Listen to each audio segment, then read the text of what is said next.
Naše vedecké potulky začínajú v Španej doline. Vybrali sme sa za minerálmi a vedeckými hračkami do historickej školy pána profesora Jozefa Mistríka.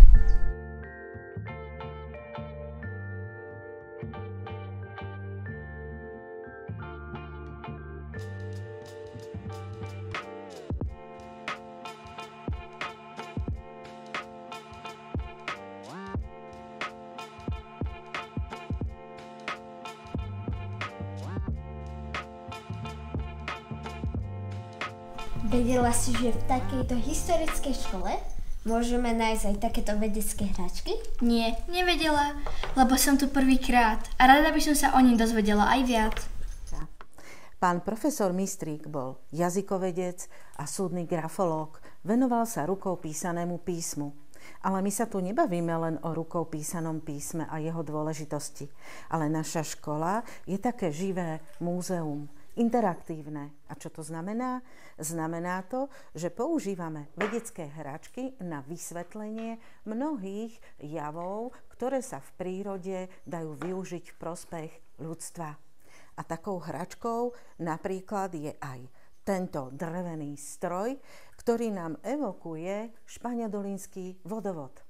Vodička pritekala z diaľky skoro 40 kilometrov z nízkych Tatier, z jedného kopca, kde bolo veľa zdrážok a tá voda bola potrebná na to, aby roztočila veľké kolesá, keďže v minulosti elektrika ešte neexistovala. V historickej škole sa nachádzajú okrem iného aj minerály a horniny, ktoré sa tu ťažili. Špania dolina je významným miestom obrovského nálezu medenej rudy. A medená ruda bola vlastne malachit a azurit.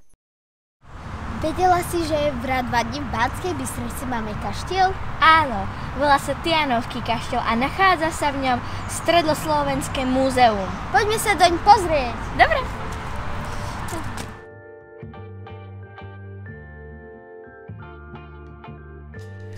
V Stredoslovenskom múzeu sa snažíme nielen o zbierkotvornú činnosť, vedeckú výskumnú, ale aj kultúrno-vzdelávaciu. A vždy sa snažíme každú výstavu, ktorú vlastne realizujeme v našom múzeu, nejakým spôsobom sprístupniť aj pre mladších návštevníkov, ale aj pre hravých návštevníkov a propagovať tak vedu. A to pomocou rôznych experimentov alebo aj vedeckej hračky. Tak napríklad málo kto tuší, že mastenec, čo je vlastne najmäkší minerál na našej planéte, sa bežne využíva v normálnom živote. Treba dámy ho využívajú v kozmetike. Čo myslíš, môžu nás inšpirovať rastliny vo vede? Ja neviem. Určite áno. Momentálne máme v kaštieli výstavu živých kaktusov a sukulentov a ja by som vám práve na základe ukážky tohto krásneho aloe ukázala, ako sa dá práve táto rastlinka prepojiť s vedou. No totižto, keď si na ňu budeme takto kvapkať vodu, tak si všimnite, čo sa deje. Vytvárajú sa také guličky, totižto táto rastlinka sa nikdy nezamočí. Má hydrofóbne vlastnosti, jej list. A málo kto tuší, že vlastne práve vedci sa inšpirovali týmto povrchom a vytvorili takú špecifickú omietku, ktorá má vlastne takéto ako keby samočistiace schopnosti.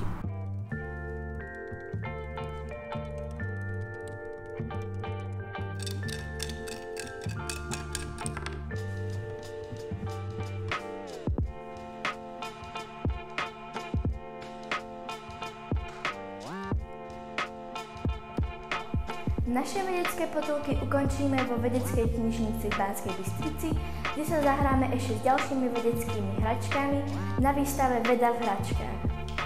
Vieš, že na klone noravinu používali aj baníci v bani? Áno, viem. Používali to na prepravu vyťaženej rudy.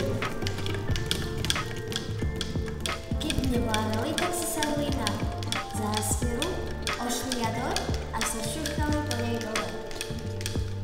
Spoločný projekt troch nevýskumných inštitúcií spája v podstate vedecká hračka.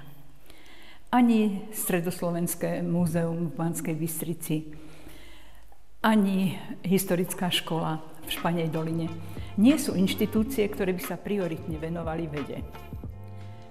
Ale poskytli sme týmto inštitúciám na ich aktivity vedecké hračky. Vedecké hračky sú typické, kvalitné, funkčné, dobré hračky, ktoré pri svojej manipulácii alebo inom využití demonštrujú, približujú, ukazujú nejaký prírodný zákon, jav či technický fenomén. A darí sa nám s nimi oslovovať všetky generácie, najmä na našich show a výstavách, ktorých sme už mali temer 600 v takmer 300 mestách Slovenska a v 14 inštitúciách v zahraničí.